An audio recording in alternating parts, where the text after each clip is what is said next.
Subscribe now and press the bell icon.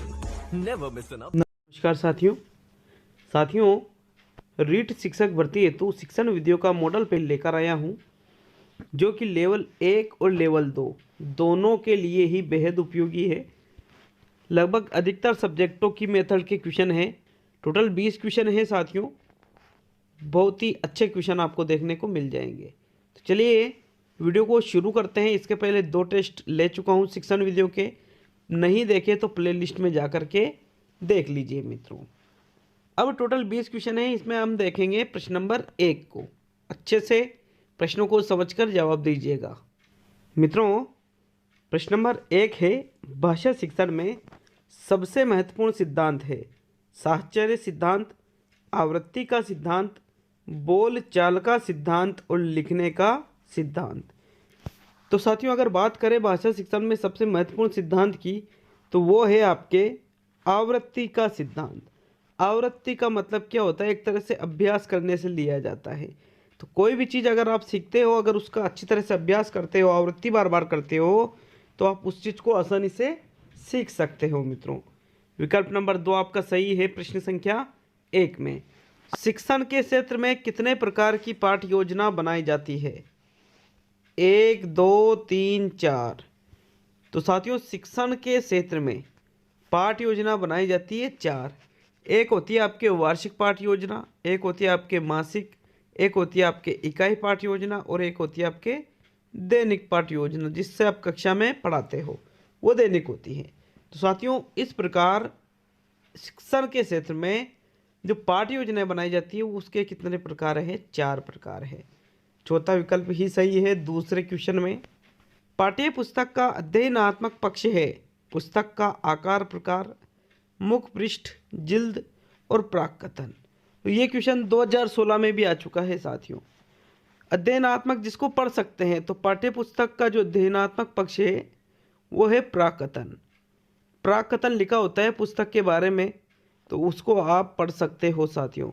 विकल्प number 4 यहाँ पर भी सही है। प्रश्न संख्या 3 में त्रिआयामी सामग्री में सम्मिलित है चार्ट, पुस्तक, श्यामपट्ट और ताजमहल का छोटा नमूना।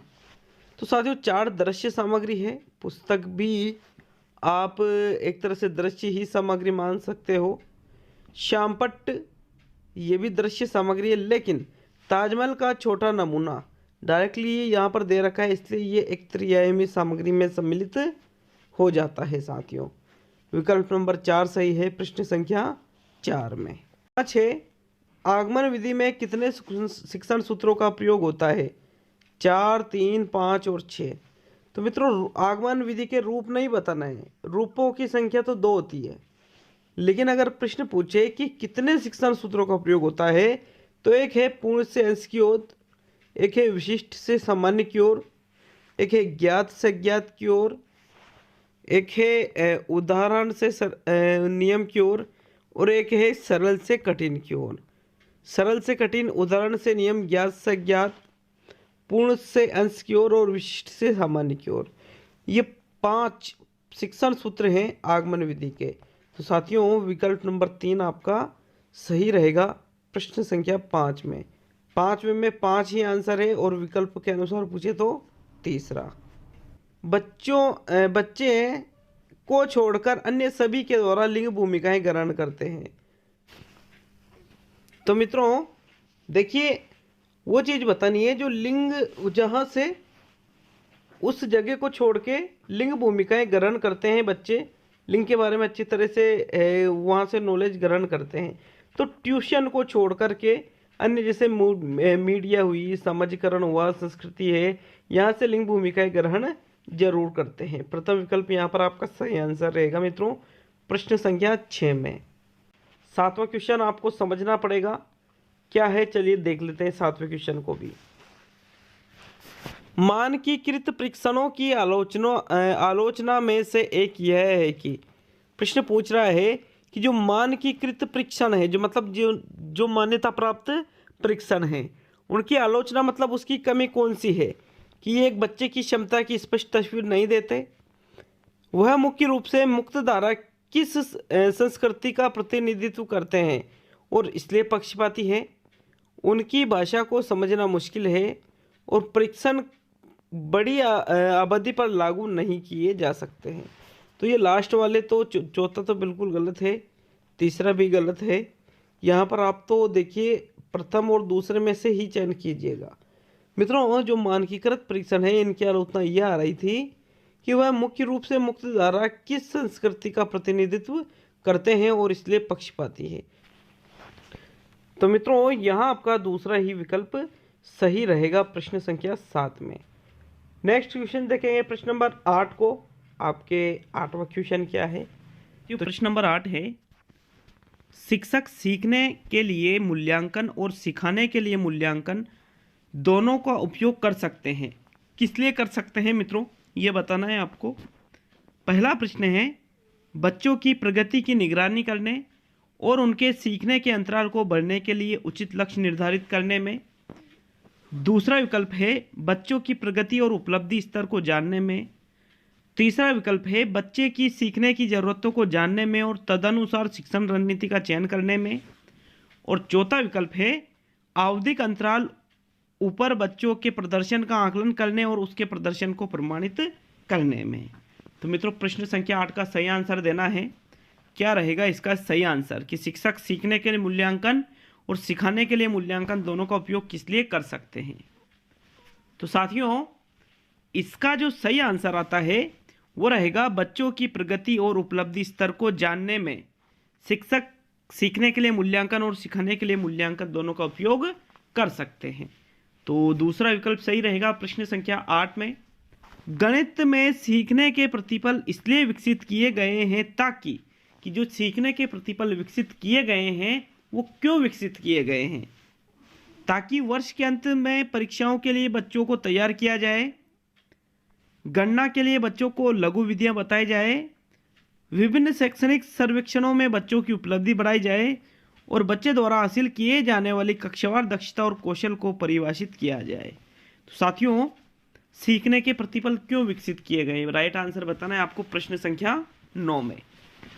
तो बताइए राइट आंसर साथियों प्रश्न संख्या 9 में। इसमें 4 से 5 क्वेश्चन ही थोड़े बड़े बड़े दिखेंगे, बाकी नॉर्मल क्वेश्चन आपको मिल जाएंगे इसमें। तो देखिए, गणित में सीखने के प्रतिफल इसलिए विकसित किए गए हैं ताकि बच्चे द्वारा हासिल की जाने वाली कक्षावार दक्षता और कौशल को परिभाषित किया जाए। विकल्प नंबर 4 सही है साथियों प्रश्न संख्या 9 में। ये लास्ट क्वेश्चन है बड़ा वाला, बाकी 10 क्वेश्चन नॉर्मल आपको देखने को मिल जाएंगे। नॉर्मल मतलब रीट एग्जाम के लेवल के, ये थोड़े सीटेट के अंतर्गत आ जाते हैं ऐसे प्रश्न। आपके रीट में आने के कम चांस है लेकिन आ सकते हैं, प्रैक्टिस हम बंद नहीं करेंगे। गणित सीखने के संबंध में निम्न में से कौन सा कथन सत्य है? गणित केवल कठोर अभ्यास से सीखा जाता है, गणित सीखने के लिए एक कठिन विषय है, आमतौर पर लड़कियां गणित में कमजोर होती है और हर कोई गणित सीख सकता है। तो साथियों, गणित सीखने के संबंध में ऐसा तो थोड़ी है कि भाई ये कठोर अभ्यास से ही सीखेंगे या ये कठिन विषय, ये तो गलत धारणा है। या फिर लड़कियां गणित में कमजोर होती है, ये तो लैंगिक पूर्वाग्रह को दर्शा रहा है। लेकिन हर कोई गणित सीख सकता है, ये गणित सीखने के संबंध में सत्य है। अपन मानते हैं, हमको मान कर चलना ही पड़ेगा कि कोई भी व्यक्ति गणित को सीख सकता है साथियों। विकल्प नंबर 4 सही रहेगा प्रश्न 10 में। पर्यावरण अध्ययन पाठ्यक्रम बच्चों की समग्र शिक्षा का कारण बन सकता है यदि यह है विषयगत, एकीकृत, समावेशी और उपरोक्त सभी। तो साथियों, प्रश्न पूछ रहा है आपसे कि जो पर्यावरण अध्ययन पढ़ाया जाता है बच्चों को, उसका जो पाठ्यक्रम है वो बच्चों की समग्र शिक्षा का कारण कैसे बन सकता है। साथियों, वो समावेशी भी होना चाहिए, वो एकीकृत भी होना चाहिए, वो विषयगत भी होना चाहिए। मतलब ये सभी वाला जो विकल्प है वो सही रहेगा प्रश्न संख्या। तो मित्रों, उपरोक्त सभी वाला विकल्प यहाँ पर सही रहेगा। ये सभी चीजें पर्यावरण अध्ययन के पाठ्यक्रम में होनी चाहिए। आगे रिक्त स्थान है। भाषा का अति महत्वपूर्ण प्रकार है लेखन, सुनना, अक्षर ज्ञान और संप्रेषण।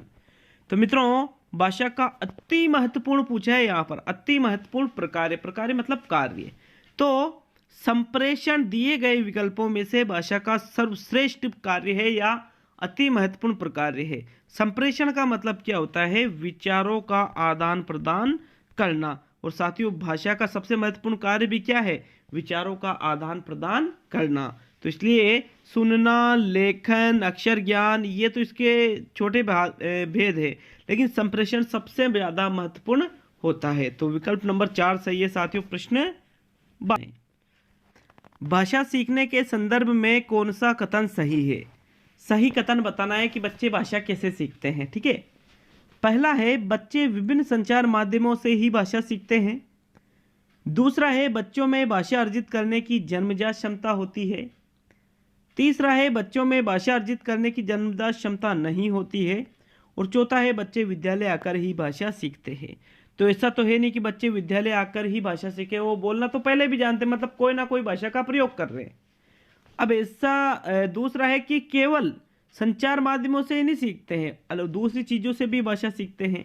साथियों, राइट आंसर है बच्चों में भाषा अर्जित करने की जन्मजात क्षमता होती है। नहीं होती भी तो गलत है, जन्मजात ही उनमें क्षमता पाई जाती है भाषा को अर्जन करने की। विकल्प नंबर 2 सही रहेगा 13वें क्वेश्चन में। डिसग्राफिया से प्रभावित बच्चों को मुख्य रूप से कठिनाई आती है लेखन में, सुनने में, बोलने में और पढ़ने में। तो साथियों, डिसग्राफिया ये मैंने आपको साइकोलॉजी में पढ़ा रखा अच्छी तरह से। ग्राफ का मतलब लेखन आपको बताया था। तो जिन बालकों में डिसग्राफिया नामक विकार पाया जाता है उनमें लेखन क्षमता नहीं पाई जाती है, लेखन में कठिनाई का अनुभव वो करते हैं। साथियों, प्रथम विकल्प सही रहेगा प्रश्न संख्या 14 में। भाषा सीखने और भाषा अर्जित करने में अंतर का मुख्य आधार है भाषा की जटिल संरचनाएं, भाषा की पाठ्य पुस्तकें, भाषा का लिखित आकलन और भाषा का उपलब्ध परिवेश। तो अच्छी तरह से देखिएगा साथियों इस क्वेश्चन को, क्योंकि जल्दी जल्दी में क्वेश्चन आप गलत कर सकते हो इसको। तो मित्रों, भाषा सीखने और भाषा अर्जित करने में अंतर का मुख्य आधार होता है भाषा का उपलब्ध परिवेश। तो भाषा का उपलब्ध परिवेश यदि समृद्ध रहेगा, तो भाषा अपने आप बालक सीख जाएगा। और अर्जित कब करेगा परिवेश से? जब परिवेश समृद्ध नहीं रहेगा। तो साथियों, ये इसका मुख्य आधार होता है। विकल्प नंबर 4 सही है साथियों आपका प्रश्न संख्या 15 में। बच्चों के लिए लक्ष्य कौन निर्धारित करता है? शिक्षा अधिकारी, स्वयं बच्चे, माता पिता और स्कूल। खुद के ऊपर यूज करके देख लेना इन चीजों को, राइट आंसर तभी देना है आपको। तो शिक्षा अधिकारी तो लक्ष्य निर्धारित नहीं करेंगे, स्कूल भी नहीं करता है। स्वयं बच्चे या माता पिता, बताइए अपनी चॉइस। मित्रों, बच्चों के लिए लक्ष्य निर्धारित करते हैं उसके माता पिता, न कि स्वयं बच्चे। अगर प्रश्न होता बच्चों के लिए लक्ष्य निर्धारित किसे करना चाहिए, तब आपका राइट आंसर होता स्वयं बच्चे। लेकिन कौन निर्धारित करता है? आपसे क्या पूछा है, कौन निर्धारित करता है? तो साथियों, निर्धारित तो वही करने वाला कौन होते हैं? बच्चे के माता पिता। विकल्प नंबर 3 सही है साथियों 16वें क्वेश्चन में। पर्यावरण अध्ययन की पाठ्य पुस्तक में प्रयुक्त भाषा परिभाषाओं पर बल देते हुए औपचारिक बनाई जानी चाहिए। तकनीकी और औपचारिक तो होनी ही नहीं चाहिए, ये तो दोनों शायद मेरे हिसाब से तो गलत हो जाएंगे। बच्चे की दिन प्रतिदिन की भाषा से संबद्ध होनी चाहिए, किस नहीं है सॉरी की लिखा था मैंने। और रुखी और बच्चों के द्वारा समझने में कठिनाई होनी चाहिए, तो कठिनाई भी नहीं होनी चाहिए। मतलब साफ साफ है कि तीसरा विकल्प दिख गया अपने को, ये सही है कि जो बच्चे की दिन प्रतिदिन की भाषा है उससे संबद्ध होनी चाहिए, जो पर्यावरण अध्ययन की पाठ्य पुस्तक या अन्य कोई भी पाठ्य पुस्तक हो। विकल्प नंबर 3 सही है साथियों प्रश्न 17 में। पढ़ना सीखने के लिए कौन सा उपकौशल अनिवार्य नहीं है? भावनात्मक संबंध, वर्णमाला याद करने का कौशल, अनुमान लगाने का कौशल, भाषा की संरचना की समझ। तो साथियों, इस प्रश्न का आंसर देखिए, मुझे 2 जगह अलग अलग मिला। एक जगह वर्णमाला याद करने का कौशल मिला और एक जगह अनुमान लगाने का कौशल मिला। लेकिन साथियों, मेरा ये मानना है कि पढ़ना सीखने के लिए वर्णमाला याद करने का कौशल अनिवार्य नहीं है। ये जरूरी नहीं है कि बच्चे को एक निश्चित क्रम में वर्णमाला पूरी याद हो।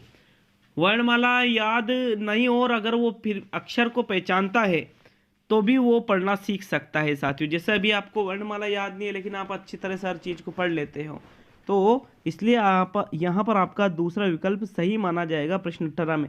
फिर भी आप कमेंट करके जाए कि क्या जो कुछ बुक्स में तीसरा दे रखा है क्या वो आपके हिसाब से सही है। आप अपना मत जरूर दें प्रश्न 18 में।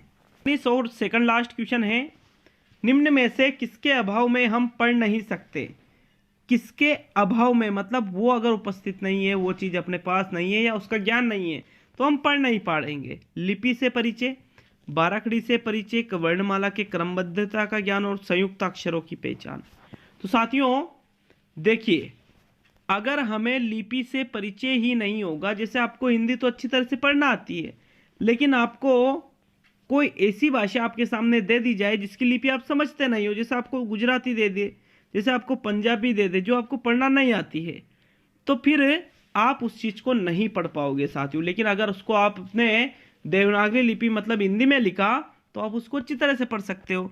तो लिपि से परिचय होना आवश्यक है पढ़ाई के लिए, चाहे आप कितने ही बड़े ज्ञानी हो। और आज का अंतिम और 20वां क्वेश्चन, लेकिन वीडियो अच्छा लगा है तो यार लाइक शेयर करना नहीं भूले, सब्सक्राइब करके जरूर जाए। बहुत मेहनत कर रहा हूँ आपके लिए, और एग्जाम तक ये मेहनत आपके जरूर चलेगी।